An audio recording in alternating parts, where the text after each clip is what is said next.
Picture this. London, 1715. A young man sits alone in his study, surrounded by candlelight that flickers against walls lined with books of ancient wisdom and modern discovery. His hands are trembling, not from fear, not from cold, but from the sheer magnitude of what he has just discovered. The quill in his hand has just written symbols that will, in time, unlock the very fabric of the universe itself. He holds in his hands a single piece of parchment, covered in mathematical notation that would revolutionize calculus, physics, engineering, and every branch of science forever. His name? Brook Taylor, and what he discovered that night would echo through the centuries, changing the course of human knowledge in ways even he could not have imagined. But here's what history doesn't often tell you. This brilliant mind, this mathematical genius who gave us one of the most powerful tools in all of mathematics, would be almost forgotten by his own generation, overshadowed by giants, heartbroken by tragedy, and ultimately silenced by death far too soon. This is not just a story about equations. This is a story about genius and loss, about love and sorrow, about dreams deferred and legacies that refuse to die. This is the story of a man who touched infinity but could not escape his own mortality. Welcome back to Numbers and Narratives by Blesswright, where we don't just tell you about mathematics, we reveal the human hearts beating behind the numbers, the dreams that drove the equations, the tears that fell on the theorems, the tragedies that shaped the formulas that now shape our world. If you're new here, if this is your first time joining us on this journey through the emotional landscape of mathematical history, hit that subscribe button right now. Do it before you forget, because you're about to witness a story so powerful, so emotionally devastating, and yet so ultimately triumphant that you won't believe it's real. You won't believe that one man could experience such heights of intellectual achievement and such depths of personal suffering. You won't believe that the name you learned in calculus class belongs to a real human being who loved and lost and grieved and persevered. And here's what I promise you, right now, at the beginning of this journey. By the end of this video, I will reveal a detail about Brook Taylor's life and legacy that is so striking, so unexpected, so absolutely mind-blowing that it will completely transform how you see not just mathematics, but the very nature of human brilliance, recognition, and the strange ways that history remembers genius. This detail will challenge everything you think you know about who gets credit for mathematical discoveries. It will make you question the stories you've been told. It will reveal a truth so profound that you'll want to share it with everyone you know. You won't see it coming. Nobody does. So I'm asking you, no, I'm begging you, stay with me until the very end. Don't skip ahead. Don't click away. This revelation is worth the wait. I promise you. And if you're already part of our community, if you've been here before, if you know that we don't just recite dry facts, but tell living, breathing stories, then hit that like button right now to help spread this story to others who need to hear it. Because Brook Taylor's story deserves to be told. It deserves to be shared. It deserves to be remembered not just in mathematical textbooks, but in the hearts of anyone who has ever struggled, anyone who has ever created something beautiful that went unrecognized, anyone who has ever wondered if their work matters. Turn on those notifications, settle in, get comfortable, and prepare yourself for a journey through genius, heartbreak, mathematical immortality, and a final revelation that will leave you speechless. Let me take you back, way back, to August 18, 1685. The world into which Brook Taylor was born was a world in flux, a world in transition between the old ways and the new. The scientific revolution was in full swing, exploding across Europe like wildfire, consuming the old certainties and replacing them with new questions, new methods, new ways of understanding reality itself. Isaac Newton and Gottfried Leibniz were locked in their legendary bitter battle over who truly invented calculus, a dispute that would divide the mathematical community for generations and leave scars that are still visible today. Robert Hooke was peering through microscopes at invisible worlds. Edmund Halley was calculating the orbits of comets. The Royal Society of London was meeting regularly, discussing new experiments, new observations, new theories that challenged everything humanity thought it knew. It was an age of discovery, an age of wonder, an age of intellectual ferment unlike anything the world had seen since ancient Greece. And in Edmonton, Middlesex, England, on that August day in 1685, a child entered the world who would become part of that revolution. But young Brook wasn't born into poverty or obscurity. No, he was born into privilege, into a family of considerable means and social standing, into an environment where education and intellect were not just valued, but expected, where books were plentiful, where tutors were available, where a young mind could be nurtured and developed and encouraged. His father, John Taylor, was a respected gentleman of Bifron's house in Kent, a man of property and position. His mother came from good stock, from a family that understood the value of learning. Everything was set up for Brook to live a comfortable, unremarkable life as a country gentleman, managing estates, perhaps serving in Parliament, living out his years in quiet respectability, and dying without having disturbed the universe in any meaningful way. But Brook was not ordinary.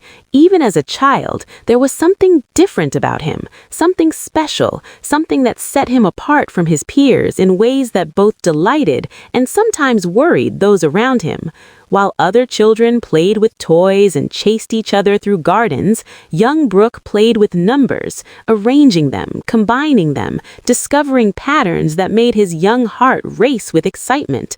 While others learned their letters dutifully, mechanically, Brook was already thinking in numerical terms, seeing numerical relationships in the spacing of fence posts, in the rhythm of church bells, in the arrangement of stars in the night sky. He found order where others saw chaos. He discovered patterns where others saw randomness. He understood instinctively what many adults never grasp, that mathematics is not just a tool, but a language, a way of seeing, a window into the underlying structure of reality itself. His mind was a gift, a beautiful, terrible, magnificent gift that would bring him glory and agony, both recognition and obscurity, both the highest intellectual achievements and the deepest personal sorrows. It was the kind of mind that appears perhaps once in a generation, if that. The kind of mind that can see connections others miss, that can leap across logical chasms that stop lesser thinkers in their tracks, that can hold complex abstractions in its grasp and manipulate them with the ease that others might manipulate physical objects. His tutors recognized this early on. They saw that teaching Brook Taylor was not like teaching other children. He didn't just memorize, he understood. He didn't just accept, he questioned. He didn't just learn, he extended, expanded, explored. Give him a mathematical principle, and he would immediately begin to see its implications, its applications, its limitations. In 1701, at just 16 years old, Brook Taylor entered St. John's College, Cambridge. Can you imagine that? 16 years old, still practically a child, walking through those ancient halls where giants had walked before him, surrounded by some of the greatest minds in England, perhaps in all of Europe. the same halls where Newton had studied a generation earlier, the same college that had produced so many brilliant mathematicians, philosophers, and scientists. For most teenagers, this would be completely overwhelming, terrifying even. The pressure of living up to the college's reputation, the challenge of keeping up with older, more experienced students, the sheer intellectual demands of a Cambridge education. But not for Brook. No, for him, Cambridge was not a challenge to be endured, but oxygen to be breathed. It was home. It was where he belonged. It was the place he had been preparing for his entire young life without even knowing it. He threw himself into his studies with a passion that bordered on obsession, that sometimes worried his friends and family, that consumed him utterly and completely. Mathematics, of course, that was his first love. Geometry, algebra, the new calculus that was still controversial, still being debated, still dividing the mathematical world. Physics, the study of motion, of forces, of the physical laws that govern the universe. Philosophy, the great questions about knowledge, about certainty, about what it means to truly understand something. He consumed knowledge like a starving man at a feast, devouring books, attending lectures, engaging in debates that lasted late into the night, pushing himself harder and harder to understand, to master, to exceed. And his professors noticed. Oh, how they noticed. Here was a student who didn't just learn, who didn't just regurgitate what he had been taught. He understood at a deep, fundamental level. He questioned assumptions that others took for granted. He pushed boundaries that others didn't even know existed. He was brilliant in a way that made even seasoned academics, men who had spent their entire lives in the study of mathematics and natural philosophy, stop and take notice. They would assign him a problem, and he would not only solve it, but extend it, generalize it, find new applications they hadn't considered. They would explain a theorem, and he would immediately begin to see how it connected to other theorems, how it might be improved, what its limitations were. This was not normal. This was exceptional. This was the mark of true genius. By 1709, when Brook Taylor received his Bachelor of Laws degree, note that a degree in law, not mathematics, because that's what his family expected. That's what a gentleman of his standing was supposed to study. He had already begun to make waves in the mathematical community beyond Cambridge. He wasn't just another Cambridge graduate with a good mind. He was becoming someone important, someone whose ideas mattered, someone whose opinions were sought after, someone who was being noticed not just in England, but on the continent, where French and German mathematicians were beginning to hear about this young Englishman with a remarkable mind. And then, in 1712, everything changed in the most profound way. That was the year Brook Taylor was elected to the Royal Society of London. Let me pause here and help you understand what this meant, because in our modern age where professional associations are everywhere and anyone can join if they pay the dues, it's easy to underestimate the significance of this moment. The Royal Society of London was not just another club, it was not just another organization, it was the most prestigious scientific institution in the entire world. To be elected to the Royal Society meant that the greatest scientific minds of the age had looked at your work, evaluated your contributions, discussed your potential, and collectively decided that you were one of them, that you belonged in their company, that you had something valuable to offer. And who was the president of the Royal Society in 1712? Isaac Newton himself. Think about that for a moment. Isaac Newton, the man who had invented calculus, or co-invented it, depending on who you asked, the man who had discovered the laws of motion and universal gravitation, the man who had revolutionized physics and astronomy, the man who had literally rewritten humanity's understanding of the universe. Isaac Newton was presiding over the Royal Society, and Brook Taylor, at just 27 years old, was being welcomed into that company. To be elected to the Royal Society wasn't just an honor, it was a validation. It was the scientific community saying with one voice, you matter, your work matters, your mind matters. You are one of us now. You are part of this grand endeavor to understand nature, to push back the boundaries of ignorance, to illuminate the darkness with the light of reason and observation and mathematical rigor. Brook Taylor was just 27 years old. Most people at 27 are still figuring out what they want to do with their lives. They're still establishing their careers, still learning their trade, still earning their place in their chosen field. But Brook Taylor, at 27, had already been recognized as one of the leading mathematical minds of his generation. The future looked incredibly bright. The possibilities seemed endless. He had the talent, the position, the recognition, the support. Everything was aligning perfectly for a brilliant career, for major contributions to mathematics, for a life of intellectual achievement and satisfaction. The world was his to conquer. And then, in 1715, it happened.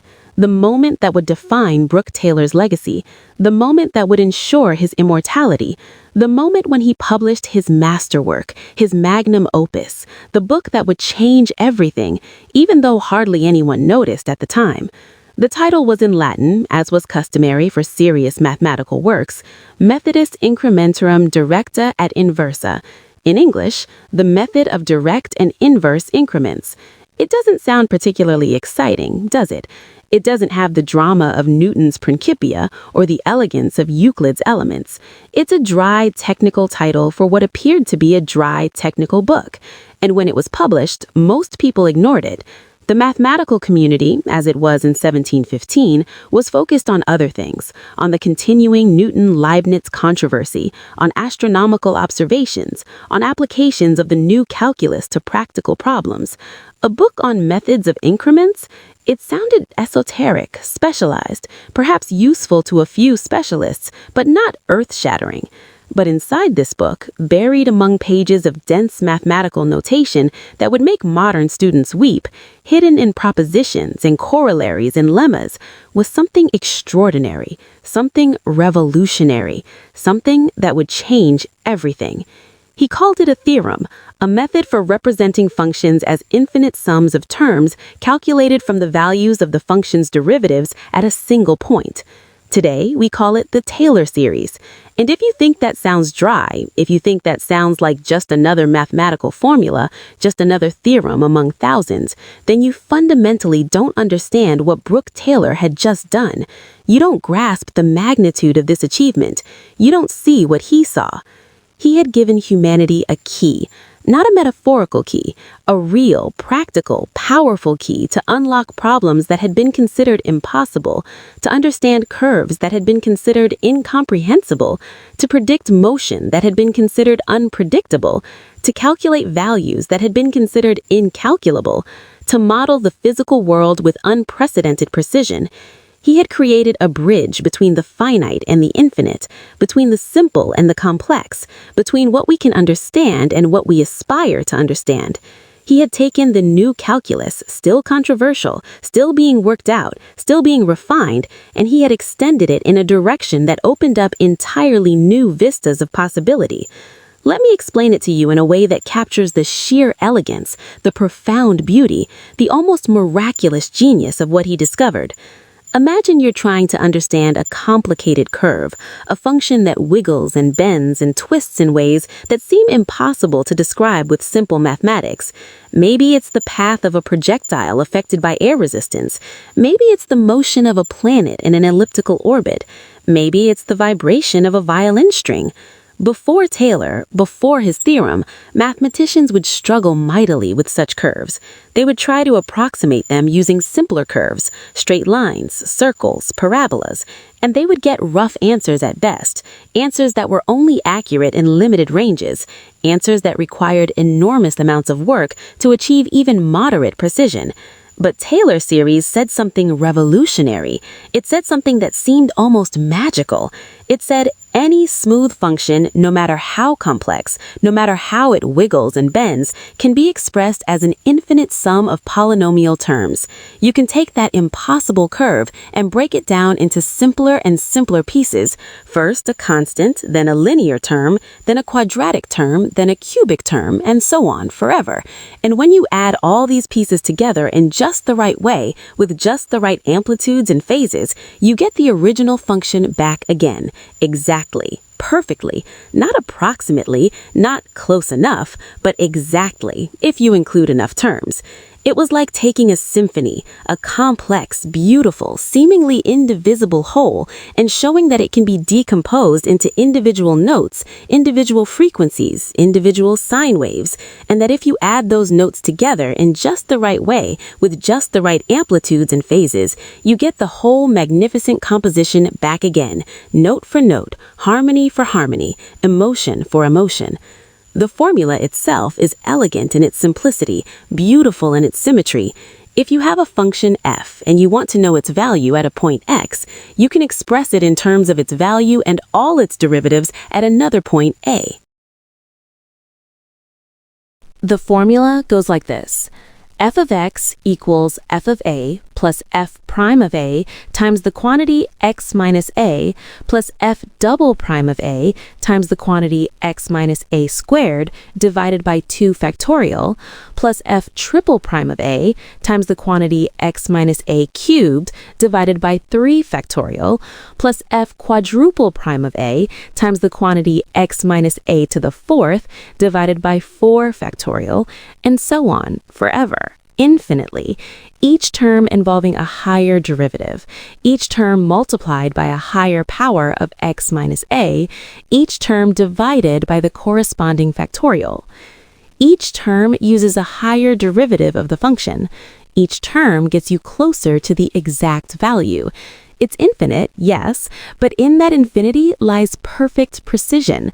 You can stop after a few terms and get a good approximation, stop after more terms and get a better approximation, include infinitely many terms and get perfection itself.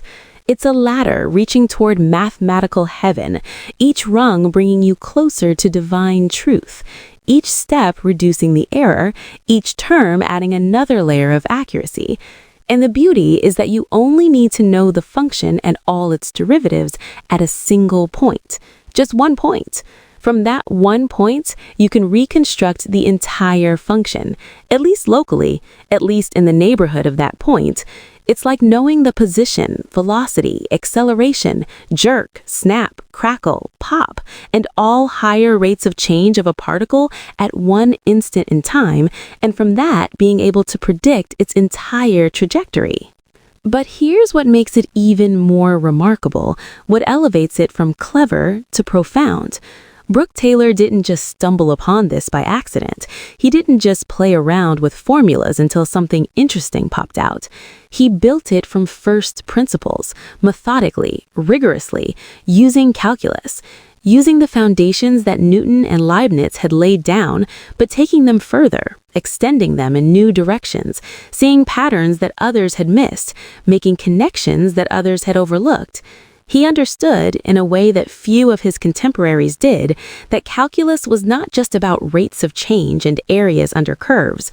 It was about understanding functions themselves, about decomposing them, about analyzing them, about representing them in different forms that revealed different aspects of their nature.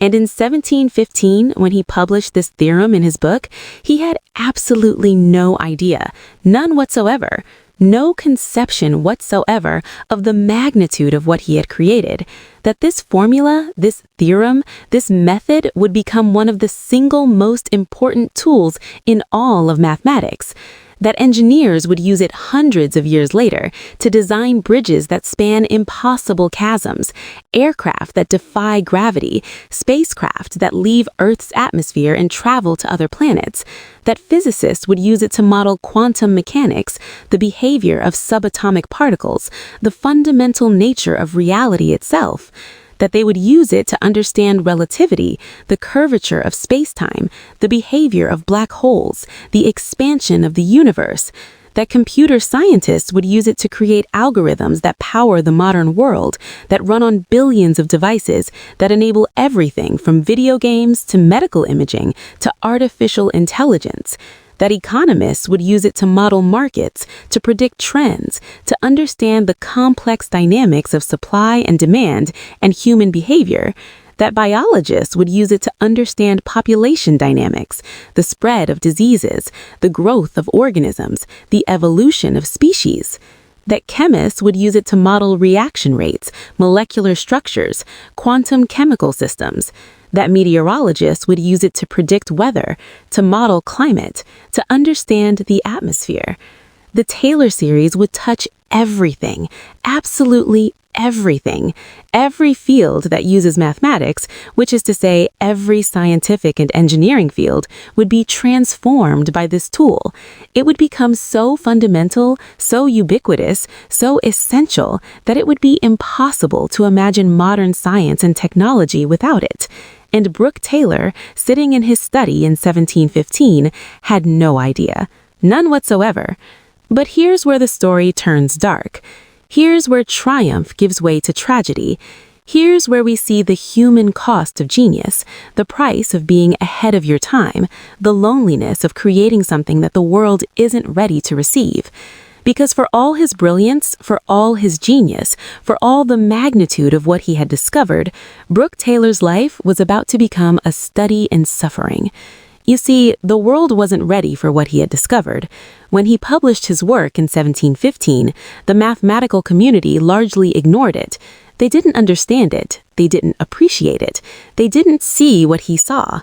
The notation was difficult, dense, opaque to those who hadn't spent years immersed in the new calculus. The concepts were advanced, requiring a level of mathematical sophistication that few possessed. The applications weren't immediately obvious to mathematicians who were focused on other problems, other questions, other challenges. And Brook Taylor, unlike Newton or Leibniz, unlike the mathematical superstars of his age, wasn't a showman. He wasn't a self-promoter. He wasn't someone who could sell his ideas, who could convince others of their value, who could build a following or create a school of disciples.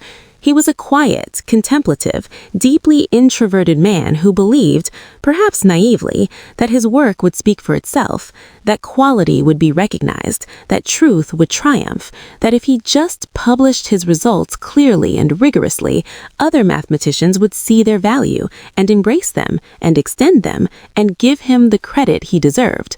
But it didn't work that way. It almost never works that way. In the real world, in the messy, political, human world of academic mathematics, you need more than just good ideas. You need to promote them. You need to explain them. You need to make them accessible. You need to show people why they should care. Brook Taylor didn't do that, or couldn't do that, or didn't know how to do that. And so his book sold poorly. His ideas were overlooked. His theorem was ignored.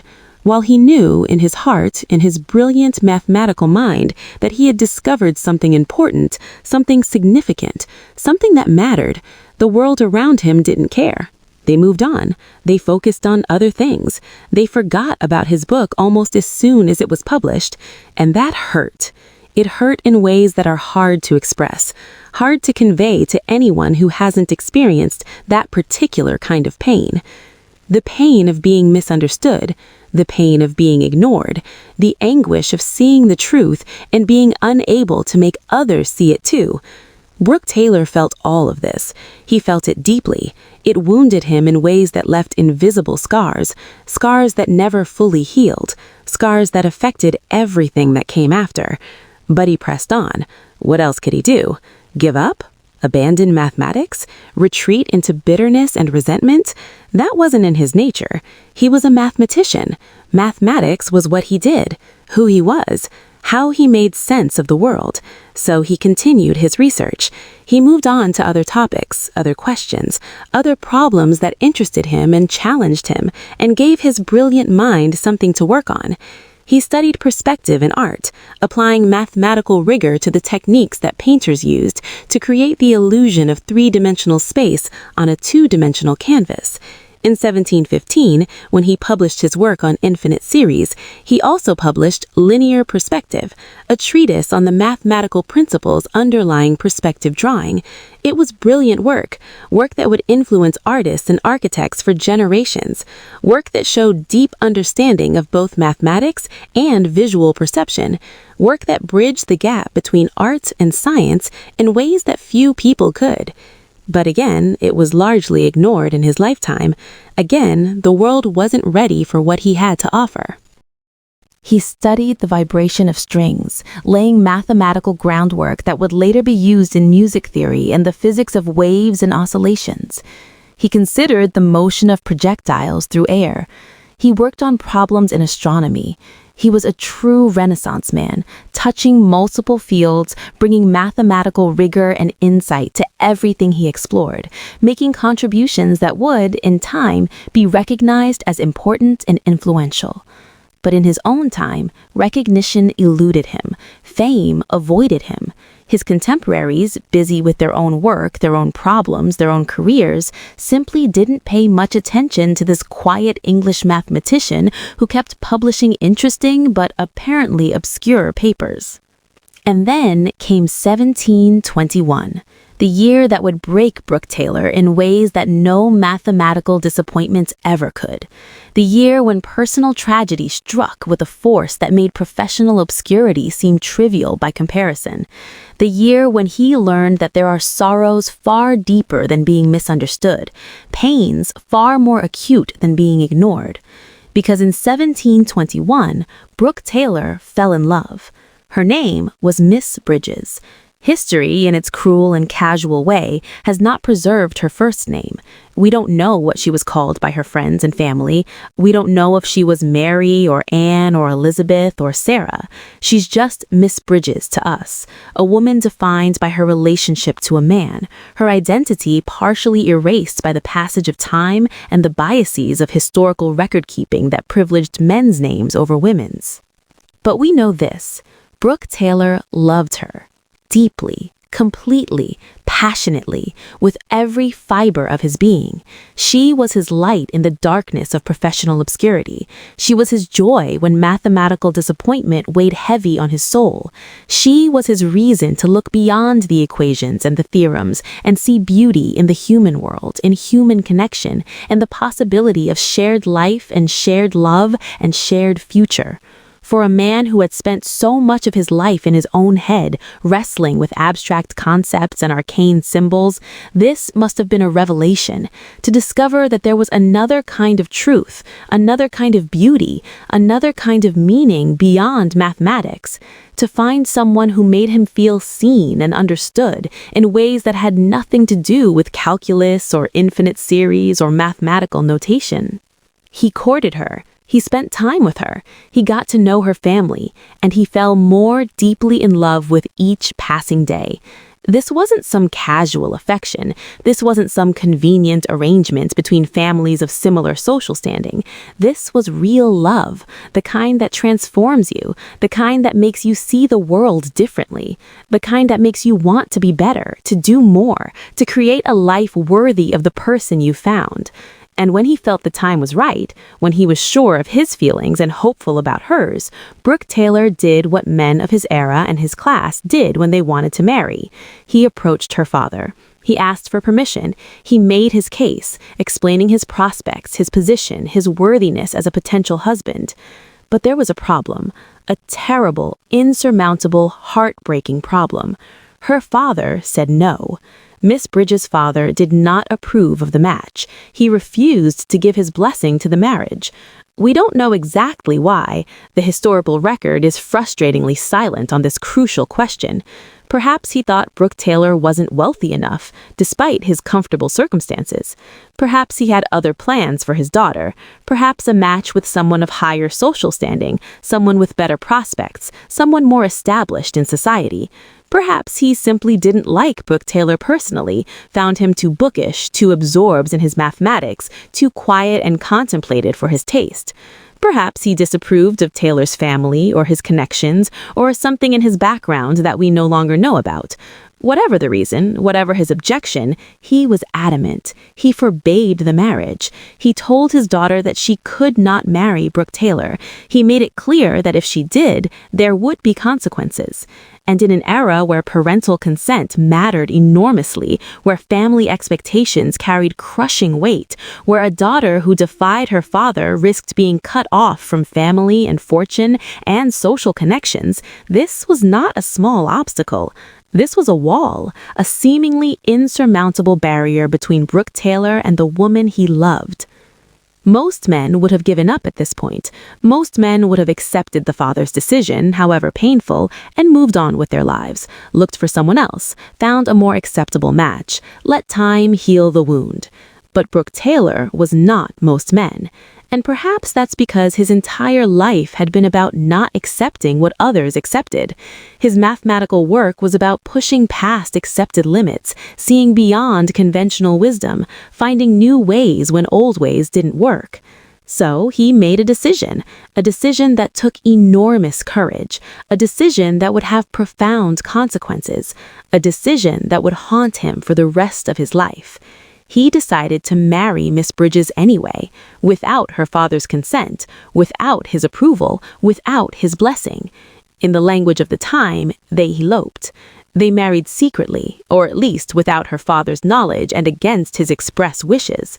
Two people in love, choosing each other over everything else, choosing love over security, choosing happiness over approval, choosing to build a life together despite the obstacles, despite the risks, despite the certain knowledge that they would face opposition and perhaps ostracism from her family. It should have been romantic. In a novel, in a movie, this would be the triumphant moment, the moment when love conquers all, the moments when the hero and heroine overcome the obstacles and find happiness together, the moment when we cheer for them, celebrate their courage, feel joy at their defiance of unjust authority. It should have been a happy ending. But it wasn't, because in 1721, the same year they married, disaster struck with the force of a thunderbolt from a clear sky. Miss Bridges died in childbirth, both her and their baby, mother and child, gone, vanished, taken by the brutal realities of 18th century medicine and the terrifying dangers of bringing new life into the world. In an instant, in a moment of excruciating pain and terror and biological catastrophe, Brook Taylor lost everything. The woman he loved enough to defy her father for, the child they had created together, the future they had imagined, the life they had planned, all of it vanished into the void in one terrible day that must have seemed like the end of the world itself. Can you imagine his anguish? Can you even begin to feel the weight of that loss? Can you conceive of what it would be like to finally find love, real love, deep love, transformative love, and then to have it ripped away from you just as you were beginning to build a life together? This man who could calculate infinite series with ease, who could model the physical world with mathematical precision, who could solve problems that baffled lesser minds, could not calculate his way out of grief. He could not use logic to bring her back. He could not apply reason to undo what had been done. He could not solve this problem. There was no theorem, no formula, no method to restore what he had lost. Mathematics, his refuge, his passion, his way of making sense of a chaotic universe, was utterly powerless in the face of human mortality and the randomness of suffering. And worse than the grief itself, if such a thing is possible, was the isolation. Because remember, her father had never approved of the marriage. The family had been estranged from Brook the moment he married their daughter against their wishes. When she died, there was no reconciliation, no recognition that however much they had disagreed about the marriage, they were all grieving the same person, mourning the same loss, feeling the same void. Instead, there was continued estrangement, continued coldness, perhaps even blame. Perhaps her father blamed Brook for her death, thinking that if she had never married him, she would still be alive. Perhaps he said so much. Perhaps he didn't need to. The silence, the continued separation, said enough. So, Brook Taylor grieved alone, completely, utterly, devastatingly alone. The mathematical community didn't understand what he was going through. They saw him withdraw from his work, saw him become distant and melancholy and less productive, but they didn't know the depth of his pain, the magnitude of his loss. How could they? He had always been private, always been reserved, always been someone who kept his deepest feelings to himself. Now he became even more so, carrying his grief like a secret burden that no one else could see or understand. He attended Royal Society meetings less frequently, he published less, he engaged less with the mathematical questions and controversies of the day. He was functioning, but barely, going through the motions of life without really living, existing without joy, without purpose, without hope. For a while, for months that must have felt like years, Brook Taylor simply existed. He breathed, he ate, he slept when sleep would come. He went through the rituals of daily life, but without engagement, without presence, without any real connection to the world around him. He was a ghost haunting his own life, going through familiar motions while his mind and heart remained trapped in that terrible moment of loss, replaying it endlessly, torturing himself with what-ifs and if-onlys and paths not taken. What if he had waited, had tried harder to win her father's approval, had found some way to make the match acceptable? What if they had never married, had denied themselves that brief happiness to avoid this crushing grief? What if, what if, what if? The questions that have no answers, the torments that offer no resolution. His mathematical work slowed to a trickle. His contributions to the Royal Society became less and less frequent. He was a ghost of his former self, a shadow of the brilliant young man who had once seemed destined for greatness, haunted by memories of what might have been, unable to fully engage with the world that had taken so much from him. Friends worried about him. Colleagues wondered if he would ever recover. Some whispered that his best work was behind him, that the loss had broken something in him that could never be fully repaired. And for a time, they seemed to be right. But then, slowly, painfully, with agonizing gradualness, he began to heal. Not completely. You never completely heal from a loss like that. The scar tissue remains. The wound closes, but never entirely disappears. The pain becomes manageable, but never fully goes away. But enough to function, enough to work again, enough to engage with mathematics, to find some measure of solace in the beauty of theorems and the elegance of proofs. Enough to continue, enough to rebuild some version of a life from the ruins of his shattered dreams. Time, that most mysterious and powerful of forces, began its slow work of making the unbearable merely painful, the crushing merely heavy, the impossible merely difficult. And in 1725, 4 years after the death of his first wife, 4 years of slow recovery and gradual healing and learning to live with loss, Brook Taylor did something remarkable, something brave, something that took more courage than publishing a mathematical theorem, more strength than solving a difficult problem. He chose to love again. He opened his heart despite the risk, despite the fear, despite the certain knowledge of what loss feels like, and he allowed himself to hope for happiness once more. He allowed himself to imagine a future that contained more than just work and solitude and the comfortable numbness of emotional distance. Her name was Sabetta Sawbridge, and this time, thank God, this time things were different. This time there was no opposition from her family. This time the marriage was blessed, accepted, celebrated by both families. This time there were no obstacles, no conflicts, no need to choose between love and familial approval. Sabetta's family welcomed Brook. They saw him for what he was, a brilliant mathematician, yes, but also a good man, a kind man, a man who had suffered and survived and was trying to build a life again. They saw the gentle heart beneath the mathematical mind. They recognized his worth.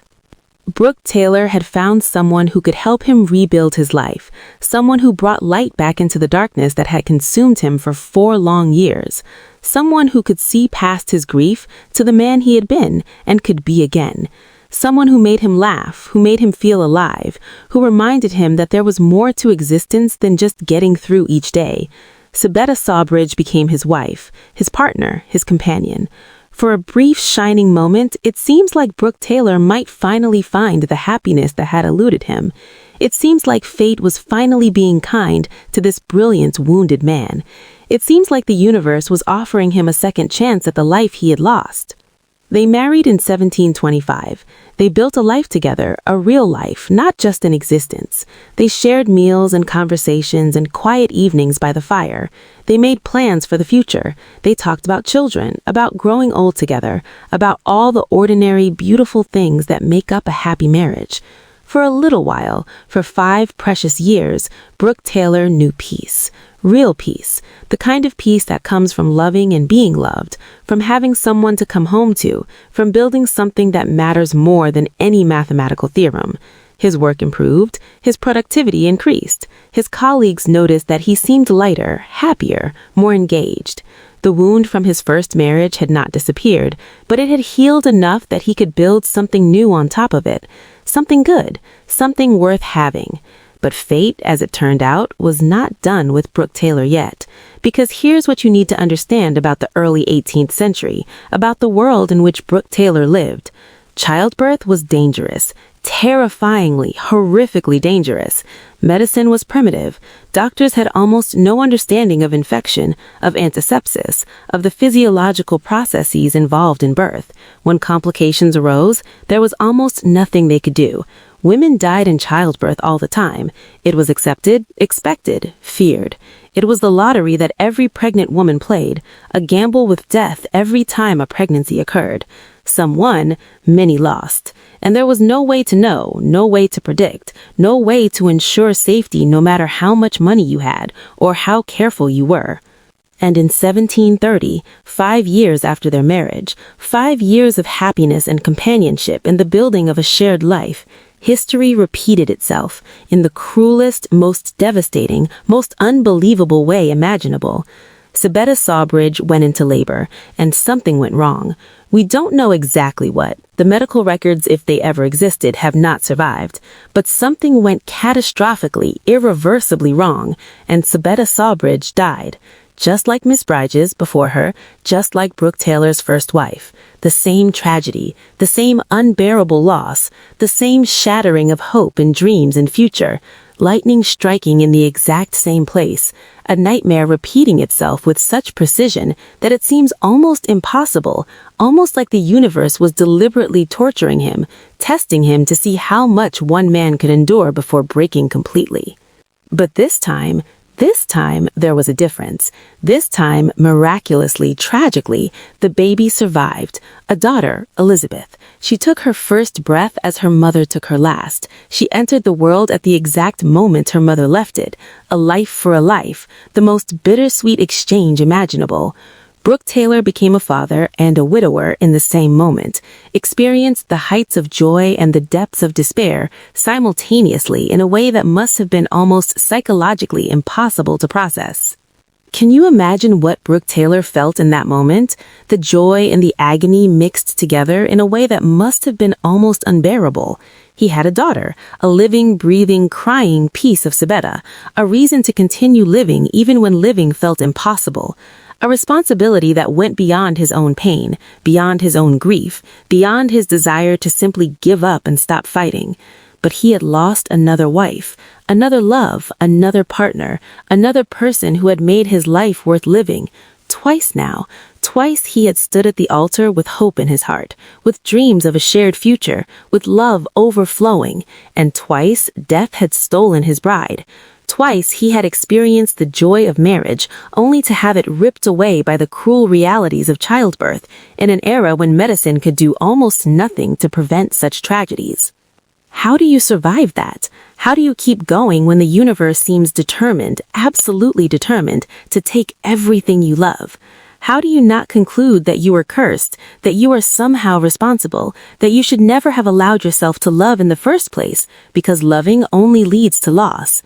How do you not break under the weight of such repeated trauma, such cosmic unfairness, such devastating bad luck?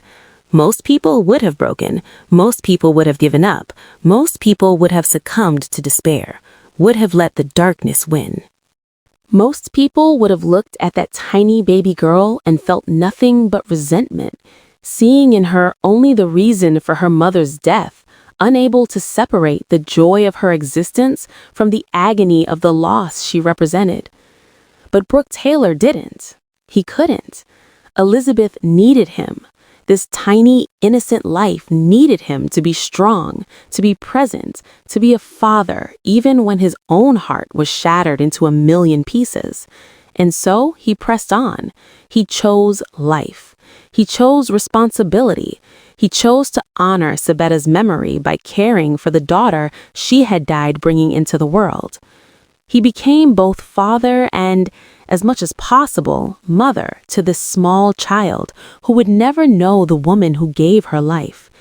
He learned to change diapers and prepare bottles and soothe her when she cried in the night. He, a mathematician accustomed to the abstract and the theoretical, threw himself into the concrete and immediate demands of caring for an infant. And in that care and that responsibility, in that need to be there for Elizabeth, he found a reason to continue. Not happiness, not yet, but purpose. And sometimes, when you've lost everything, purpose is enough. But the grief took its toll. The second loss, coming so soon after he had finally begun to truly heal from the first, was devastating in ways that the first had not been.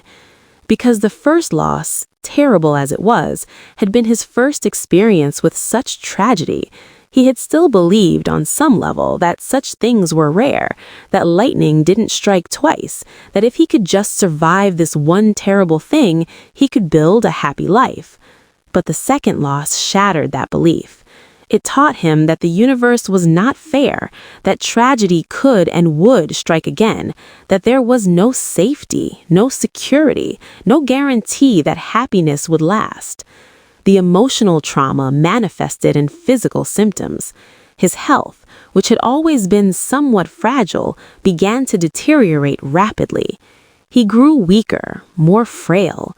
The light that had once burned so brightly in his eyes, the intellectual fire that had made him one of the most promising mathematicians of his generation, began to dim. His colleagues noticed. They saw him aging before their eyes, saw the vitality draining out of him, saw him becoming an old man in his 30s. His work at the Royal Society tapered off. He attended meetings less and less frequently. His publications became rare. He spent more and more time at home, caring for Elizabeth, trying to be the parent she needed, trying to give her the love and stability that her mother would have provided if she had lived, trying to be both father and mother to this small child who would never know the woman who gave her life, who would grow up with only stories and portraits to know what Sabetta Sawbridge had been like. And yet, even in his decline, even in his grief, even as his body weakened and his heart ached with losses too great to fully comprehend, Brook Taylor's mind remained sharp. Mathematics doesn't leave you, even when everything else does. He still thought about infinite series and perspective geometry. He still saw patterns in the world around him. He still understood the elegant structures underlying reality. But he no longer had the energy to pursue these ideas with the vigor of his youth.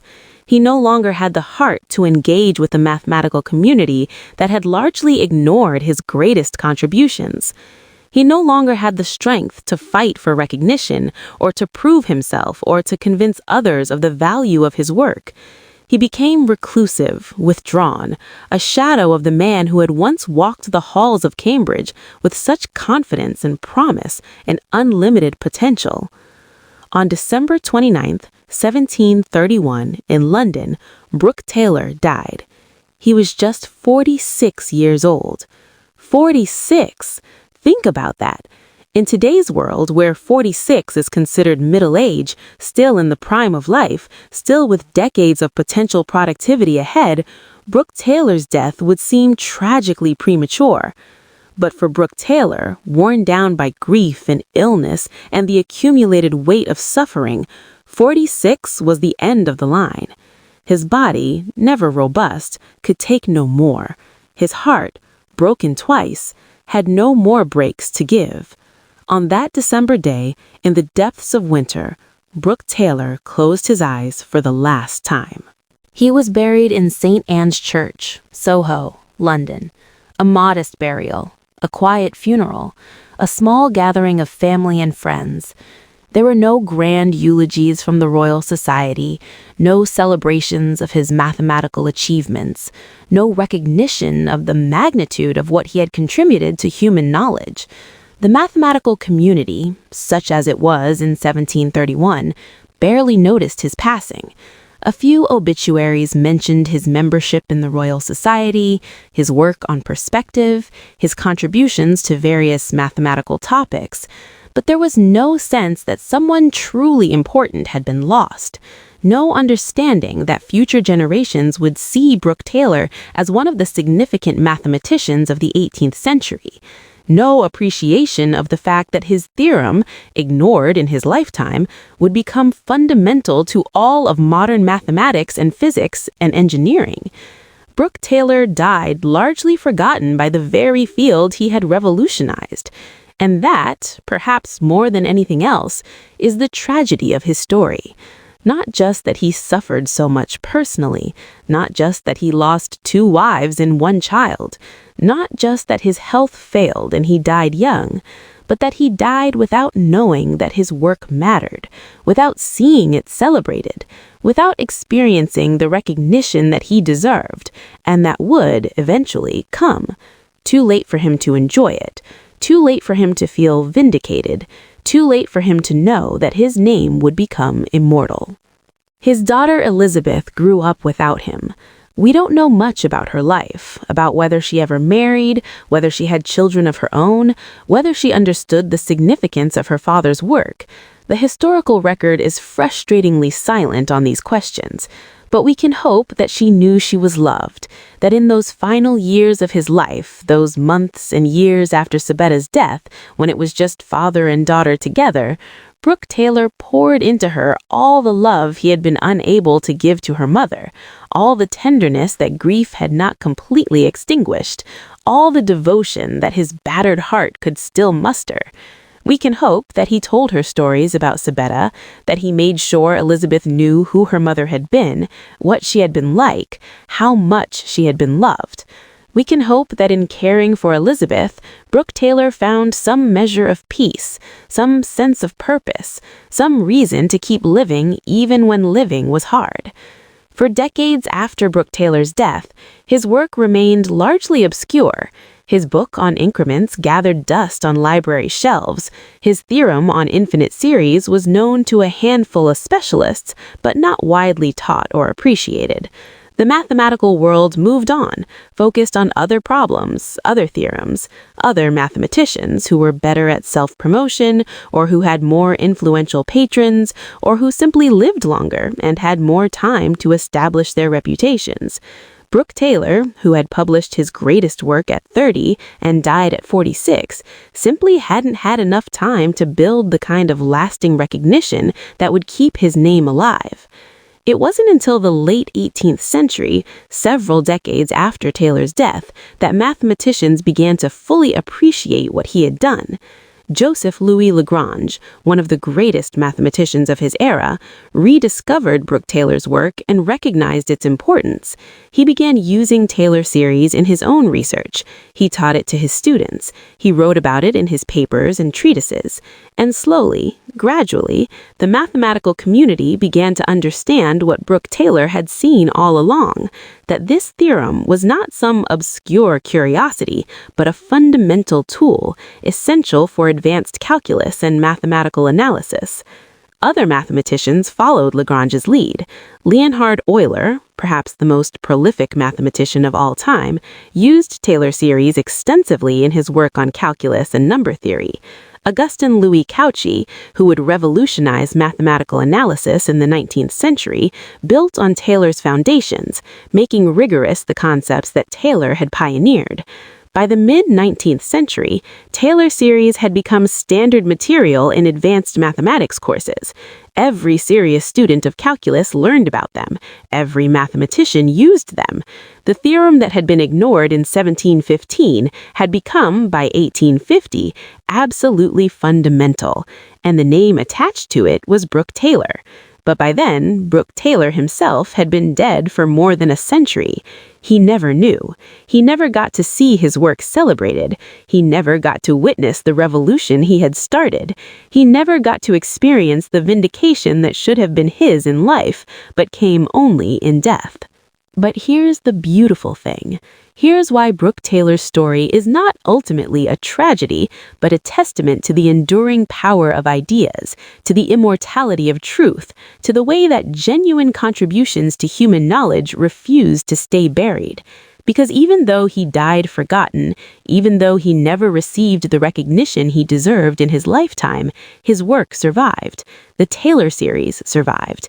And it didn't just survive, it thrived. It became foundational. It became essential. It became one of those mathematical tools that are so fundamental, so ubiquitous, so completely integrated into the fabric of mathematics and science that it's almost impossible to imagine these fields without it. Today, right now, as I'm speaking to you, every student of calculus around the world learns the Taylor series. It's in every calculus textbook. It's taught in every university. Students memorize the formula. They learn how to apply it. They solve problems using it. They might not know much about Brook Taylor the man. Most textbooks give him only a brief mention, if that, but they know his theorem. They use his method. They benefit from his insight. Every engineer uses Taylor series when they design buildings and bridges and aircraft and spacecraft, when they model stress and strain and aerodynamic forces, when they need to approximate complex functions with simpler ones, they reach for Taylor series. Every physicist relies on it when they study quantum mechanics and relativity and electromagnetism and thermodynamics, when they need to solve differential equations that have no exact solutions, when they need to make predictions about the behavior of physical systems, they use Taylor series. Every computer scientist employs it. The algorithms that power your smartphone, that enable GPS navigation, that make video games possible, that allow computers to calculate transcendental functions, they all use Taylor series approximations. The man died alone and forgotten in 1731, but his ideas have touched billions of lives. They have advanced human knowledge in ways that are almost impossible to quantify. And there's something profoundly moving about that, isn't there? Something that speaks to the deepest questions about the meaning and value of a human life.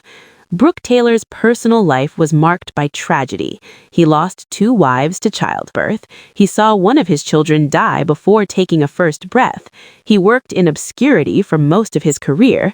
He suffered from poor health. He died young at just 46, without having experienced the recognition that his work deserved. By any conventional measure of success and happiness, his life was sad, unfortunate, cut short before he could fully realize his potential. But through his mathematics, through the pure power and beauty and truth of his ideas, he achieved something that most people never achieve, something that transcends personal happiness or professional recognition. He became truly immortal. Not in some metaphorical, poetic sense, not in the way we sometimes say someone lives on through their children or their influence or the memories of those who loved them, but in a real, concrete, tangible way. As long as mathematics exists, and mathematics will exist as long as humans exist, as long as we seek to understand the universe through reason and logic, Brook Taylor will endure. As long as we use calculus to model the world, the Taylor series will endure. As long as we need to approximate complex functions, Taylor's method will endure. His name is now permanently attached to one of the most important theorems in mathematics. Students centuries from now will still be learning about Taylor series. Scientists in the year 2500, if humanity makes it that far, will still be using his theorem. Brook Taylor has achieved a form of immortality that goes beyond fame, beyond recognition, beyond anything that could have happened in his lifetime. His ideas have become part of the permanent infrastructure of human knowledge. And now, as promised at the beginning of this video, the striking detail. The revelation that changes everything. The fact that will make you see Brook Taylor's story and indeed the entire history of mathematics in a completely different light. Are you ready? Here it is. This is the truth that historians of mathematics know, but that rarely gets mentioned in textbooks. Brook Taylor wasn't actually the first person to discover the Taylor series. The general idea, the fundamental insight, had been explored earlier by James Gregory, a Scottish mathematician in the 1670s, more than 40 years before Taylor's publication. Gregory had developed series expansions for various trigonometric functions that were essentially special cases of what we now call Taylor series. And even more remarkably, even more astonishingly, a similar formula had been discovered independently in India by Madhava of Sangamagrama in the 14th century. Let that sink in. The 14th century, more than 300 years before Taylor, more than 300 years before European mathematicians were even thinking about infinite series in this way. Madhava, working in Kerala, India, developed infinite series expansions for trigonometric functions, sine, cosine, arctangent, that were essentially Taylor series, though his work wasn't known in Europe at the time and wouldn't be rediscovered by Western scholars until the 20th century. So the question becomes, why do we call it the Taylor series? Why does Brook Taylor get the credit when he wasn't first? Why not the Gregory series? Why not the Madhava series? The answer reveals something profound about how history works, about how credit is assigned in mathematics, about the role that publication and dissemination and cultural context play in determining who gets remembered and who gets forgotten. Brook Taylor gets the credit for two main reasons. First, he was the one who published the general form of the theorem clearly and systematically. Gregory had worked with specific cases. Madhava's work was unknown in Europe, but Taylor presented it as a universal tool, a general method that could be applied to any smooth function. He made it accessible in a way that previous versions hadn't been. And second, and this is the crucial point, his work, even though it was ignored during his lifetime, was eventually rediscovered and popularized by later mathematicians who found value in it and chose to attribute it to him. Lagrange, in particular, began calling it Taylor's theorem in the late 18th century, and the name stuck. Once enough influential mathematicians started using that terminology, it became standard. It became permanent. The association between the theorem and Taylor's name became so strong that even when historians discovered earlier versions by Gregory and Madhava, it was too late to change. The name Taylor series had become too entrenched in mathematical culture to dislodge. So here we have this profound irony.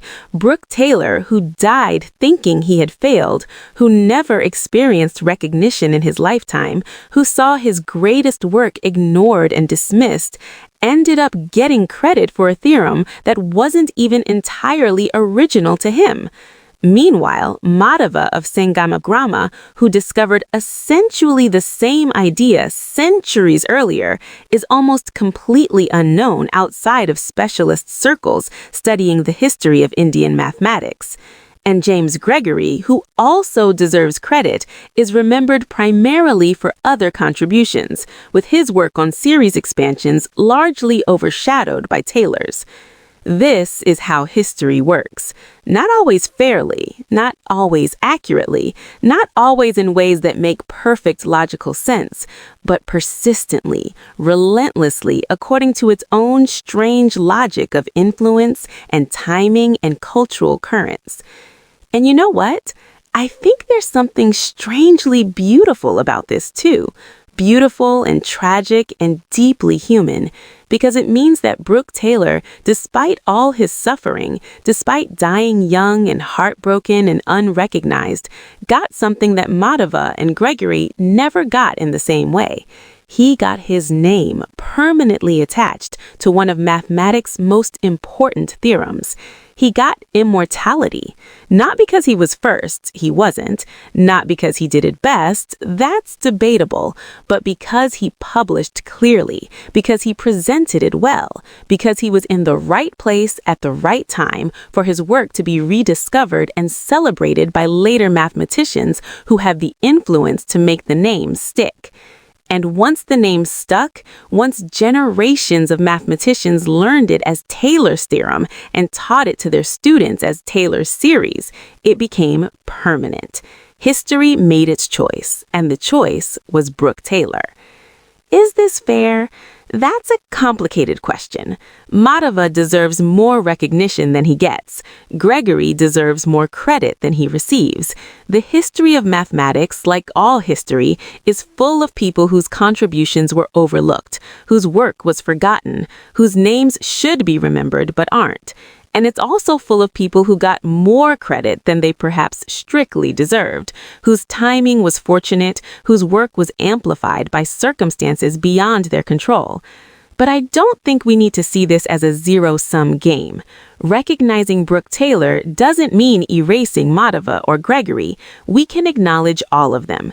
We can tell the full, complicated story of how this theorem came to be. Recognizing that mathematical discovery is often simultaneous, iterative, built on the work of many people across different cultures and eras.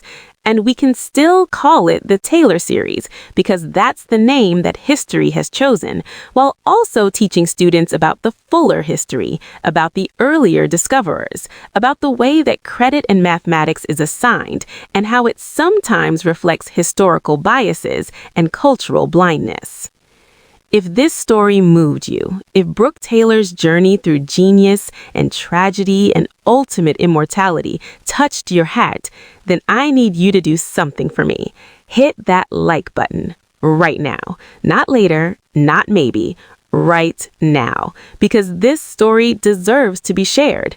It deserves to reach people who need to hear it, people who are creating something beautiful that no one seems to notice, people who are working in obscurity, wondering if their efforts matter, people who have suffered loss and are wondering if they can continue, people who need to know that recognition isn't everything, that contribution is what counts, that legacy can outlive suffering, that what you create can become immortal even if you yourself do not live to see it celebrated.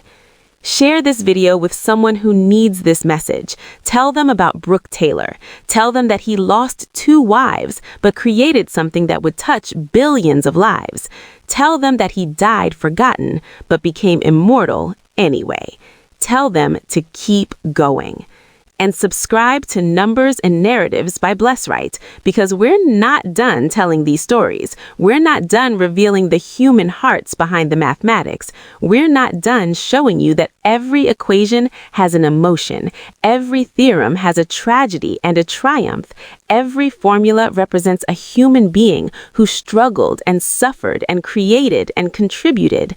Brook Taylor's story is just one among many. There are so many more to tell. Subscribe and turn on notifications so you don't miss them, because mathematics isn't just numbers, it's narratives. It's stories of people who changed the world with nothing but their minds and their courage and their refusal to give up, even when everything seemed hopeless. Thank you for watching. Thank you for caring about these stories. Thank you for spending this time with me learning about Brook Taylor, about his brilliance and his suffering, about his tragedy and his triumph.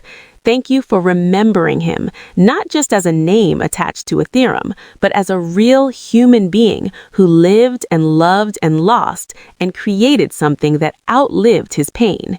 Until next time, keep exploring, keep learning, keep finding the human hearts behind the mathematics, because that's where the real magic is. That's where meaning lives. That's where we find connection between the abstract beauty of mathematics and the concrete reality of human existence.